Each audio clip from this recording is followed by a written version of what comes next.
DarrnellBradley back at y'all another video. Today's a little something different. We got why honey badgers don't fear God or lions. I mean, are they built like that? I don't know. This is a video that I had seen had gained traction a while ago, but like I was curious. So like we here. Be sure to like, be sure to subscribe, follow me on all that there social media. We here without any further ado. 3, 2, 1, click. They're so cute looking. Talking mushrooms. Okay, yeah, we gotta worry, but gotta be careful with that profile. You know what I'm saying? That thing went at his face. Respectful force to nature, and that's putting them over orcas. Because at least when an orca shot puts a seal, you can argue it's just testing a new hunting strategy. But honey badger, I seen that. Yeah, new hunting, but dang, shot put a seal. Why would you? That's rude. at least when an orca shot puts a seal, you can argue it's just testing a new hunting strategy. But honey badgers will look for negativity in situations where they have nothing to gain. Why would a honey badger test an oryx 10 times its size, get launched only to immediately do it again? Because honey badgers come into the world deciding they don't want peace, they want problems. They don't want compromise, they seek conflict. If orcas are homicidal sea Oreos, then honey badgers are double stuffed with audacity. If orcas are what now? They're double stuffed with audacity. Okay, all right. That dude look a little vicious right there. You know what I'm saying? But like, I wouldn't mess with, you know what I'm saying? I probably, because I got no reason messing with, like, you know, a different type of animal. I'm cats, dogs, you know what I'm saying? We cool. But then you start going into the rest of the ventured world, and I'm like, you know what I'm saying? I'm gonna just sit back here. If orcas are homicidal sea Oreos, then honey badgers are double stuffed with audacity. If I ever make a list of the top 5 animals with black Air Force energy, honey badgers would be a first ballot choice. But like any kid that acts out in school, to really understand just what makes a honey badger such a one-man hate campaign, you gotta look at its family. When you talk about mammalian carnivores, you can really simplify it into 2 classes, Team Cat and Team Dog.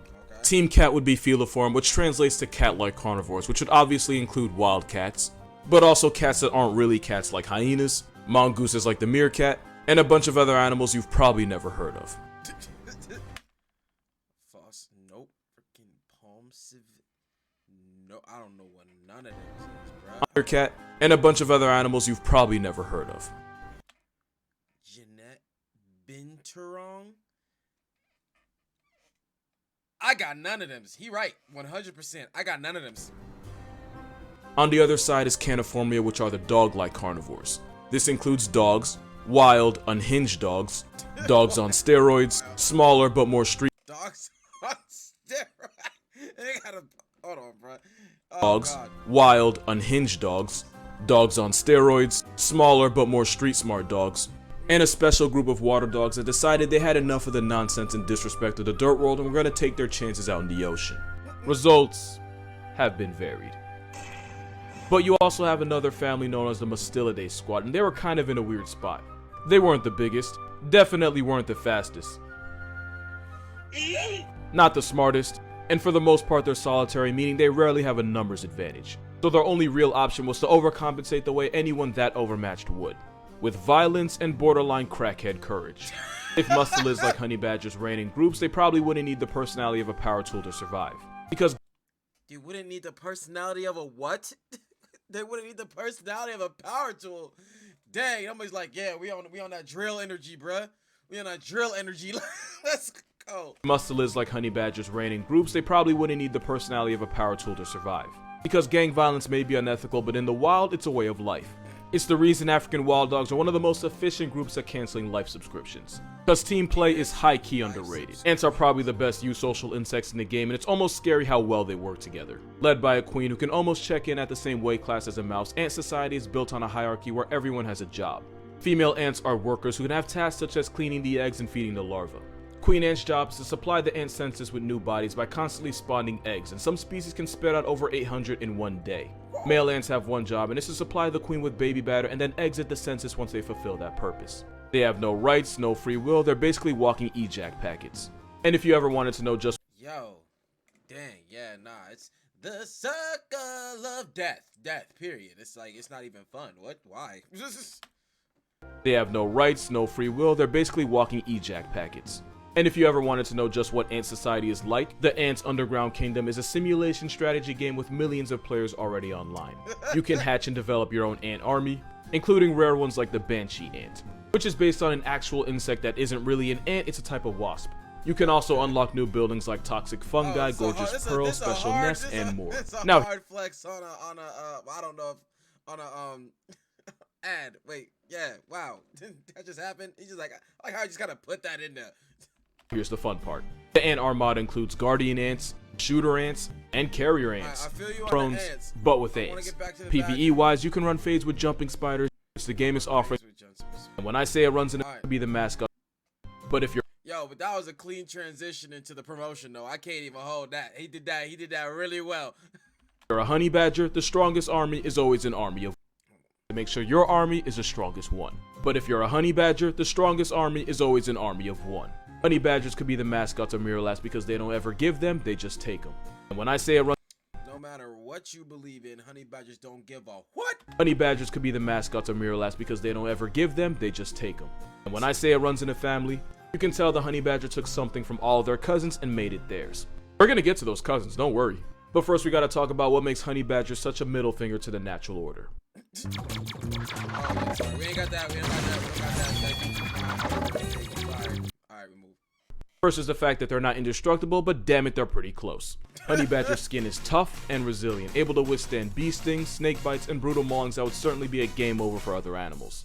You could even come at a honey badger with a machete and it could still probably Eurostep any serious injury. There's even reports of these steroid skunks taking down African crested porcupines. Bro, what are these names he's giving them? These steroid skunks. What is this? Yo, but nah, they are definitely on some different type of injury. I ain't know all this about honey badgers for real. Step any serious injury. There's even reports of these steroid skunks taking down African crested porcupines. The same ones that have about 30,000 good reasons why testing them could be really bad for your health. In really rare occasions, porcupines have crippled the top tier lions so badly that hunting humans was their only option.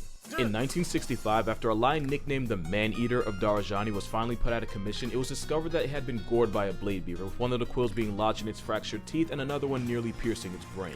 Maimed and out of options, a starving lion put at least one Kenyan on a t-shirt. That's the kind of carnage porcupines are capable of, yet honey badgers can often survive an encounter with one thanks to their tough skin. The same reason they can square up with snakes and then live to try again. Honey badgers are menaces that have been known to turn deadly serpents like the puff adder and even the black mamba into a purse. A common misconception though is that honey badgers are immune to snake venom. They're not immune, they're much more resistant than other animals, but enough penetrating bites can flatline even a honey badger. But usually if a honey badger is wounded by a venomous snake, it'll just pass out in an almost coma-like state, only to get up a few hours later and walk it off like a Sunday morning. For real? So let me get this straight. This thing can get bit up by a venomous snake, and all it gotta do is take a nap? Oh no.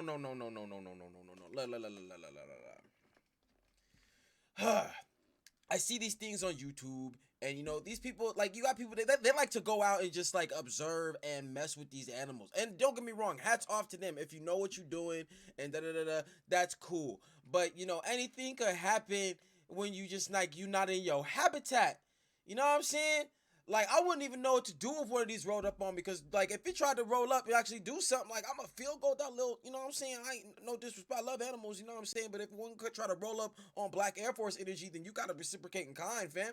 But, like, I wouldn't go looking for it, is what I'm saying. That's the part. I wouldn't, like, be actively seeking out said animalistic Black Air Force energy. Like, it's gotta come to me, but it can't come to me. You know why? Because I'm in my house. That's why. If it meets me at my house, then we got a whole other set of issues that we need to talk about. But all right, we move. Pass out in an almost coma-like state, only to get up a few hours later and walk it off like a Sunday morning hangover. Another fact is that not only is honey badger skin tough, it's incredibly loose, especially around the neck. So if one's ever being mauled by a big cat, this walking cigar can turn around while being attacked and deliver smoke directly to the face. Honey badgers are furry Duracells, and anything short of a round directly to the skull isn't guaranteed to kill them. This durability is why honey badgers are either brave enough or stupid enough to blatantly steal from top predators, and they usually target leopards. Unlike lions and hyenas, leopards are solitary assassins that hide their prizes high up in the branches where they can't get their pockets picked. The food may be safe from lions, but they're not safe from a malicious equality symbol with nothing to lose. Honey badgers will risk it all by attempting to steal from a leopard by climbing a tree once it steps away from its meal. This raps is a risk it all. He's like, hey, you be out here, bro. It's you either get it or you don't. That's it. That's it. Oh, you ain't gonna eat that? If the honey badger gets caught in the act, it'll throw a loud temper tantrum, hissing and screaming as it backs away. A method I'm sure they got from their close cousin, the wolverine. The wolverine is a honey badger on PEDs, built for the freezing tundra of the north. And even though they're roughly in the same weight class as a medium-sized dog, tankier predators like bears and mountain lions will occasionally pay food taxes to this walking vibe check. Dang, food taxes. But the thing with wolverines is, they have the strength and speed to catch their own bodies. Wolverines will stalk a potential victim for hours, even days, and there have been reports of wolverines posting up in trees just so they can wait for the right moment to pounce. But why waste the energy or calories doing that when you can just pickpocket a grizzly or clutch a 2v1 versus wolves? And just like the honey badger, wolverines will attack anything with a pulse. Difference is they have the tools to actually stop it. One wolverine put a polar bear in a headline after clamping its vice grip jaws around the struggling bear's throat until it suffocated. There have even been reports of a wolverine dropping a female moose by ripping at its shoulder blades until it eventually tapped out. In comparison, honey badgers have allegedly KO'd units like the Cape Buffalo and water buck. Yo.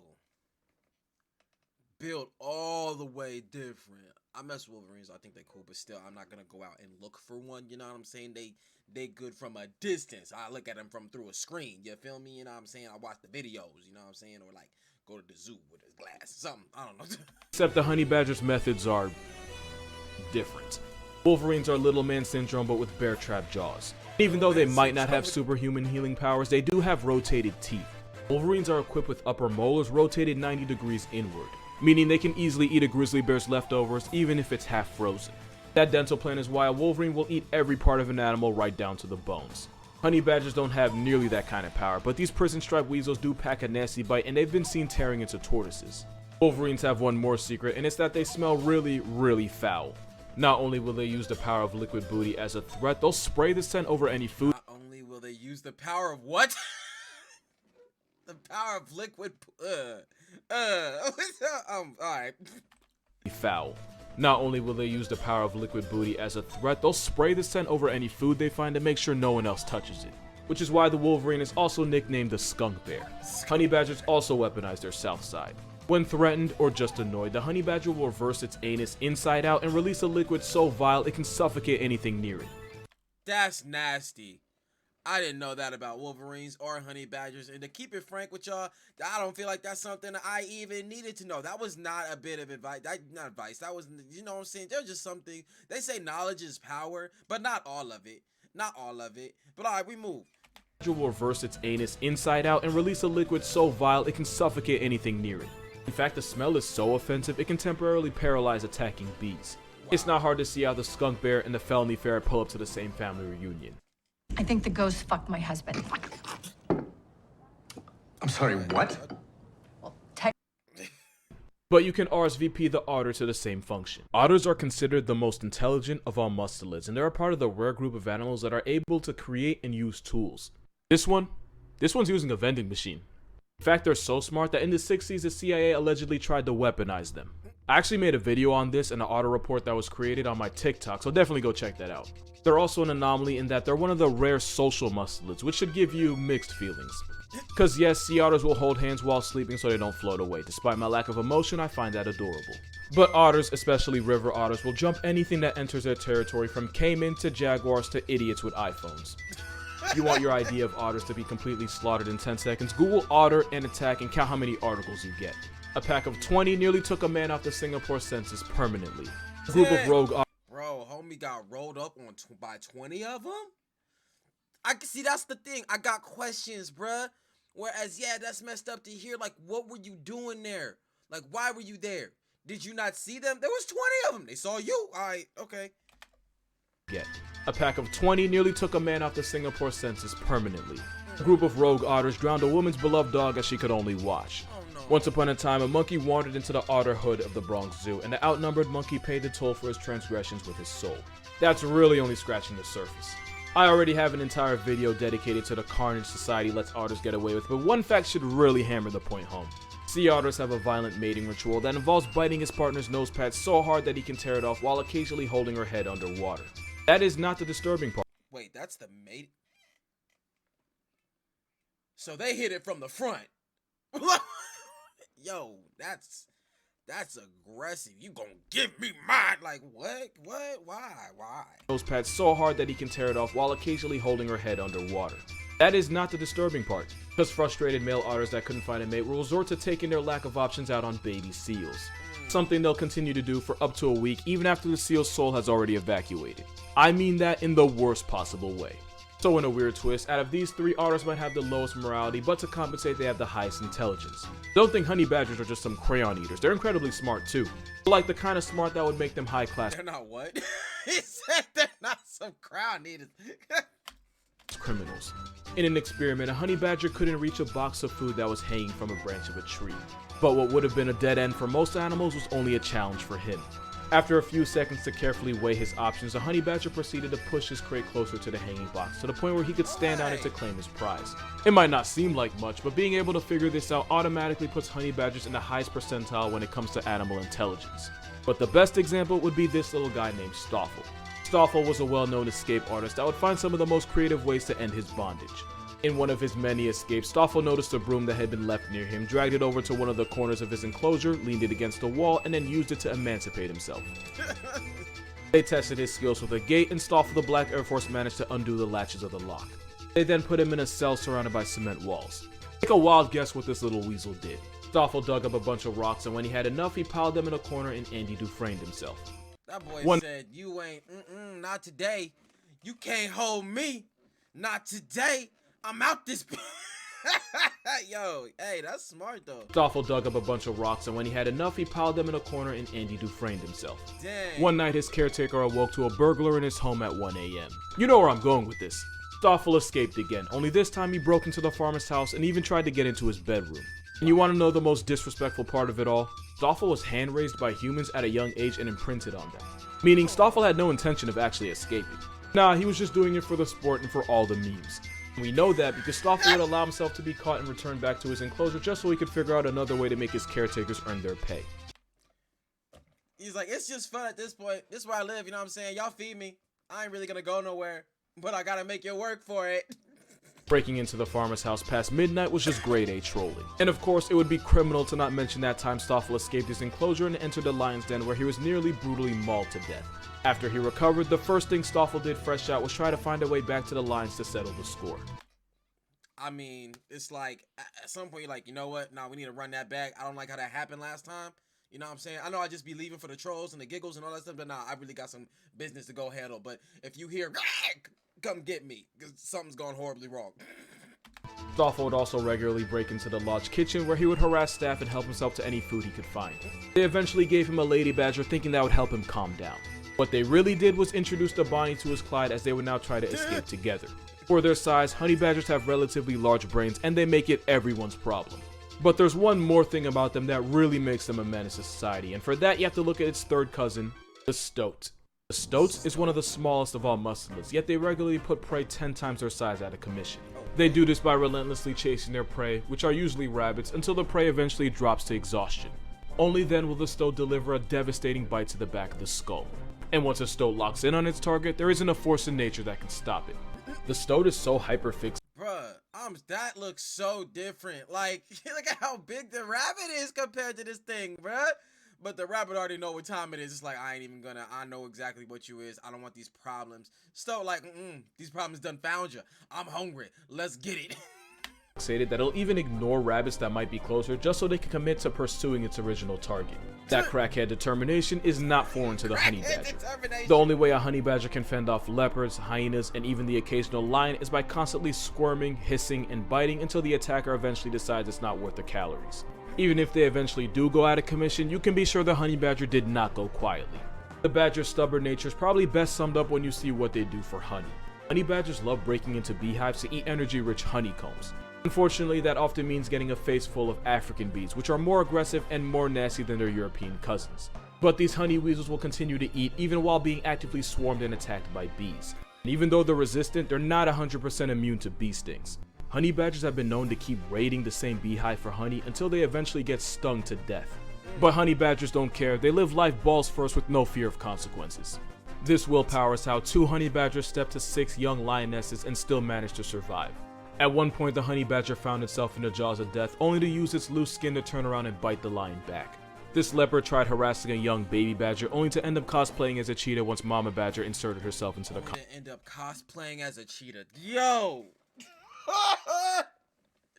Homie said it, booked it up out of there. conversation. Speaking of cheetahs, honey badgers have such a reputation that it's widely believed that cheetah cubs evolved to mimic their coloring to avoid confrontation with predators. Whole predatory cat, and evolution forced them to impersonate an African bush weasel just to get more respect. Hell for cheetahs, but another notch on a honey badger's chastity belt. I say chastity because they don't give a f. With the strength and durability of a wolverine, the intelligence and morale deficit of an otter, the pure coke-fueled willpower of the stoat, the honey badger's the only thing alive that can make a bowl cut intimidating. And that's gonna do it for this video, which was by far one of my most fun to make. If you want to support this channel, my Patreon's gonna be in the description. Also, like the video or suffer a honey badger vasectomy. Other than that, drink water, hug your parents, happy holidays, and see you in the next one. Yo. That was a good one. We watched them around here. Yo. Depending on how this video do, we might have to come back. Yo, honey badgers on straight black Air Force energy, bruh. Leave it alone. That's the take. Be sure to like, be sure to subscribe, follow me on all that there social media, and I'll catch y'all next one, man. Peace.